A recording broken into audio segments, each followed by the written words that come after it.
Salut tout le monde, je suis très heureux de vous retrouver dans le cadre de cette vidéo. Dans cette vidéo, je vais partager avec vous 4 erreurs qu'il faut éviter de commettre lorsque vous lancez votre business. Quel que soit le business que vous lancez, il faudra éviter de commettre ces 4 erreurs. Et pour moi, la plus intéressante, c'est la quatrième.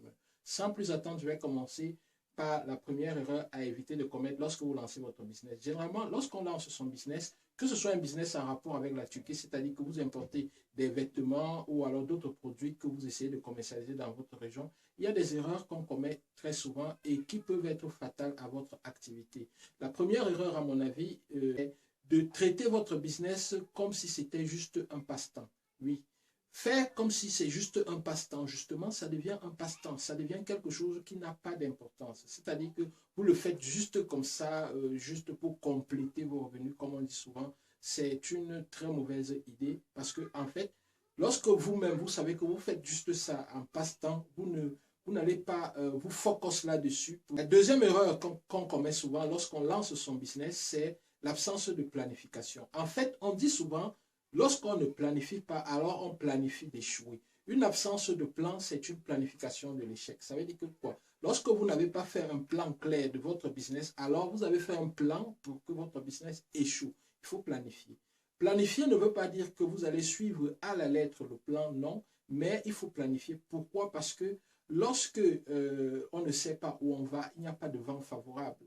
Lorsque vous lancez votre bateau sur la mer et vous ne savez pas où vous allez, quelle que soit la direction que le vent vous donne, vous avez l'impression que vous êtes en train d'aller quelque part, n'est-ce pas? Alors que lorsque vous avez défini votre direction, lorsque le vent vous écarte de cette direction-là, vous savez que c'est un vent qui est défavorable à votre activité et vous allez tout faire pour le contrer. Lorsque le vent vous entraîne vers votre but, alors vous savez que ça, c'est un vent favorable et vous faites tout pour que ce vent reste dans votre compagnie. C'est très important. Donc, il faudrait planifier. Il faut définir là où on veut aller, même si en cours de route, on pourra modifier, réajuster pour que tout se passe très bien.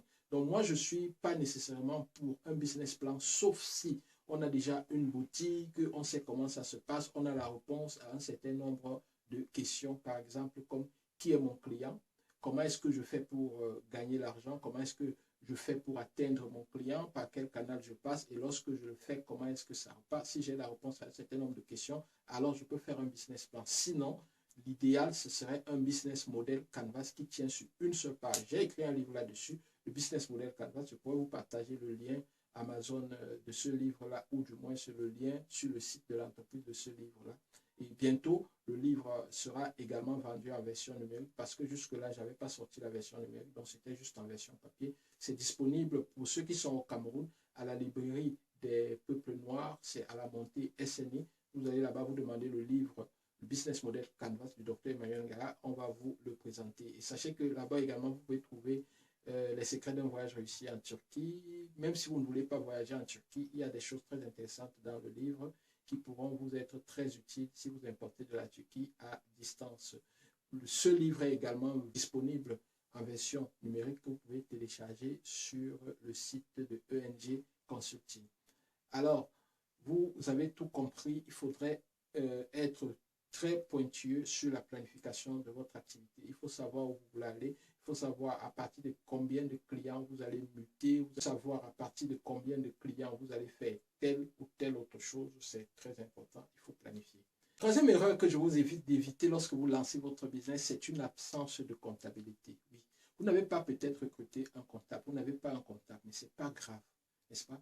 La comptabilité basique qu'on nous apprenait lorsque je tenais le petit commerce de ma maman, lorsque j'étais encore à l'école primaire, peut-être c'est ça qui m'a donné des idées d'entrepreneuriat. Je tenais son bar, je tenais le registre. La comptabilité basique qu'on nous a appris à ce stade-là, c'était de voir entrée, sortie et de faire le bilan, n'est-ce pas? Combien est-ce qu'on a dépensé? Combien sont entrées? Quel est le bilan? Entrée, s'il y a plus d'entrées que de sorties, alors on a un bénéfice positif, n'est-ce pas? Si c'est le contraire, c'est-à-dire plus de sorties que d'entrées, le bénéfice est négatif, c'est comme un déficit, n'est-ce pas? Donc, il faudrait être en mesure de tenir un registre où vous allez garder tout cela. C'est très important. Et parfois, vous prenez le taxi pour aller livrer un client, vous oubliez de mettre ce montant de taxi. Si ce n'était pas pour la livraison de votre produit, vous n'aurez pas pris ce taxi. Donc, il faudrait inclure ce taxi-là dans vos dépenses. Il faudrait trouver le moyen d'inclure le temps. C'est-à-dire que si vous devez vous facturer également un petit salaire, le temps que vous passez dans l'activité également, il faudrait le planifier, il faudra compter. Parce que ça, tout ceci va vous permettre de savoir si vous êtes en train de gagner de l'argent ou si vous êtes en train d'en perdre. Et c'est aussi important de savoir si vous êtes, vous êtes en train de créer une entreprise, n'est-ce pas, où vous serez le boss, ou alors vous créez une entreprise dans laquelle vous allez travailler. Parce que c'est bien beau de penser quitter le salariat, de quitter son boss, de créer son entreprise et tout. Mais parfois, vous créez une entreprise et vous vous rendez compte qu'en fait, vous êtes salarié dans votre entreprise. Vous êtes salarié dans l'entreprise que vous avez créée. C'est-à-dire, tant que vous n'êtes pas là, tant que vous ne bossez pas, tant que vous n'utilisez pas votre temps pour continuer de faire des choses, rien ne se passe. En ce moment-là, vous avez créé une entreprise, oui, mais en ce moment, vous avez construit votre... Si on prend le salariat comme une prison où le boss détient la clé, n'est-ce pas? En ce moment-là, vous avez vous-même construit votre propre prison et vous avez fermé et vous détenez la clé. Vous vous maintenez vous-même dans votre prison. C'est ce qui se passe si vous avez une entreprise où vous ne pouvez pas... c'est-à-dire que lorsque vous ne travaillez pas, lorsque vous n'utilisez pas votre temps, n'est-ce pas? Il ne se passe rien. N'est-ce pas? L'idée, c'est de créer un système automatique où les gens vont travailler et vous pourrez gagner de l'argent sans nécessairement avoir envie d'intervenir, n'est-ce pas? C'est ce qui est très important. Au début, vous pouvez être obligé d'intervenir pour ci ou ça, mais progressivement, vous devez lâcher les choses, lâcher les clés, autonomiser vos collaborateurs afin qu'ils puissent faire les choses sans nécessairement avoir besoin de vous. En ce moment-là, vous direz que vous avez créé un système automatique qui peut vous générer des revenus, même lorsque vous dormez. Et ceci est très bien possible en ligne. C'est ce que j'ai réussi à faire avec mes activités en ligne, parce que généralement, avec tout ce que j'ai mis comme activité en ligne, il arrive que le matin, lorsque je me réveille, je reçois un message, vous avez reçu 50 $ de tel client, vous avez reçu 50 $ de telle personne qui a acheté votre cours, vous avez reçu 10 $ de telle personne qui a acheté le livre sur Amazon, vous avez reçu, donc en fait, tout ça fait en sorte que vous ayez des revenus qu'on appelle revenus passifs, mais ce n'est pas vraiment passif parce que vous avez travaillé pour avoir ces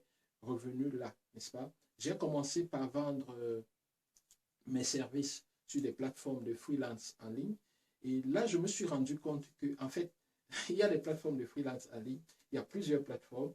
Je vais vous faire une vidéo là-dessus, surtout pour les étudiants. Ça vous serait très utile parce que moi, en tant qu'étudiant, sachant que je n'avais pas le temps pour aller travailler dans des usines, il fallait que je trouve une activité que je peux faire dans ma chambre, n'est-ce pas, et où je peux gagner de l'argent. C'est là où j'ai commencé à payer des formations en ligne. Et je suis tombé sur des très bonnes formations et j'ai eu des coachs qui m'ont bien guidé et j'ai commencé à gagner de l'argent en ligne. Et c'était vraiment, c'était pas des petites sommes. La toute première somme que j'ai gagnée en ligne, c'était 14 $. Je me rappelle très bien, j'étais très très content, très excité. Et j'ai fait tourner cet argent, c'est-à-dire que j'ai pris l'argent, j'ai fait transférer et après j'ai fait transférer à mon compte. Lorsque j'ai pu retirer ces 14 $ là du guichet automatique, lorsque j'ai pu retirer ça, je me suis dit, waouh, mais c'est possible, j'ai travaillé en ligne et j'ai pris cet argent-là du guichet automatique, ça veut dire que c'est possible. Boum, ça a débloqué plusieurs choses. Et le même mois, j'ai pu travailler près de 350 € en ligne. Et lorsque j'ai retiré ces 350 € en ligne, je me suis dit, il faut immortaliser cet événement. C'est super. Je ne pensais pas avant. Je voyais plusieurs vidéos, comment gagner l'argent sur Internet. Mais avant, je ne pensais pas que c'était vraiment possible. Et là, je suis allé acheter mon ordinateur. C'est la première fois que j'ai acheté un ordinateur neuf. Parce que la plupart du temps, j'achetais des ordinateurs de seconde main. À ce moment-là, j'ai acheté un ordinateur super neuf et je l'ai utilisé pendant très longtemps.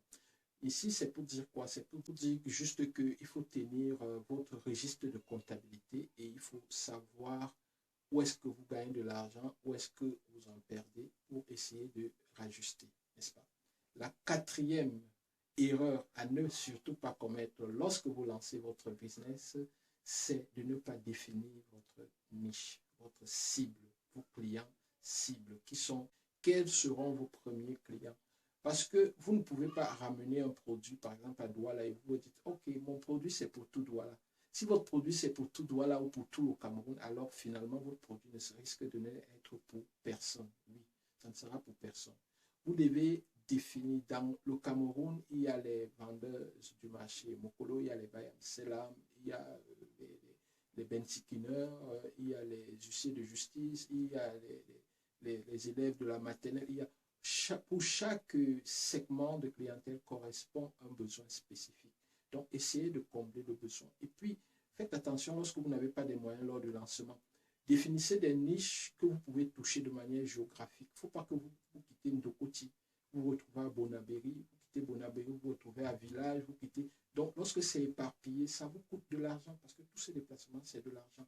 Vous pouvez vous concentrer sur une niche qui est géographiquement réunie à un endroit. C'est-à-dire, par exemple, les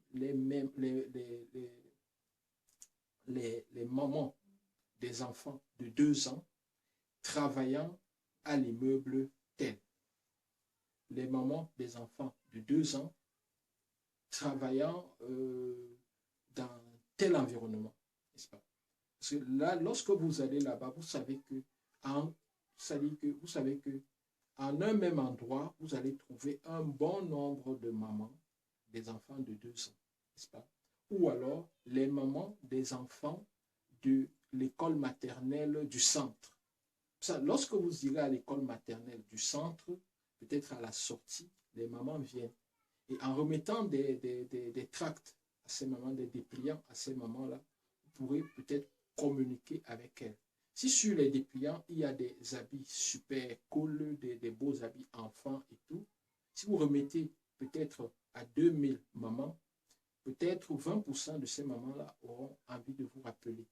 Et peut-être il va directement s'établir une communication entre vous et ces mamans-là et vous saurez quels sont leurs besoins, comment est-ce qu'elles veulent habiller leurs enfants. Commencez par habiller les enfants de ces mamans-là. Et lorsque vous allez habiller les enfants de ces mamans et que ces mamans seront satisfaites, n'est-ce pas? Les autres 80% qui n'ont pas été intéressés au départ seront progressivement intéressés. Et lorsque vous allez gagner 80% des mamans de cette école, vous pouvez passer à une autre école. Progressivement, vous allez faire un bon travail sur le terrain à telle enseigne que lorsque vous allez émerger, vous aurez déjà des bonnes bases sur le terrain. Sur ce, je vous dis merci. Je vous souhaite beaucoup de chance dans votre business et j'espère que ces 4 erreurs-là, vous allez éviter de les commettre lorsque vous lancez votre business. Alors, restez couverts, restez chaud, ne perdez pas espoir, passez à l'action. Parfois, il est très difficile de savoir comment passer à l'action, mais sachez que l'action, ce n'est pas toujours une grosse action. Commencez par des choses simples. Une chose entraîne une autre qui va entraîner une autre. Il y a parfois des choses que vous faites. Ayez aussi votre principe et votre vision. Il y a des choses que vous allez faire. Vous faites une aujourd'hui, demain vous faites une autre, après vous faites une autre. Après, parfois, c'est 1 an après, 6 mois après, que vous vous rendez compte que, en fait, toutes ces choses-là étaient liées. En fait, toutes ces choses-là m'ont permis d'arriver à tel point. C'est très important. Donc, passez à l'action, gardez vos principes, vos valeurs et passez à l'action sans hésiter. C'est très important. Au revoir et à très bientôt.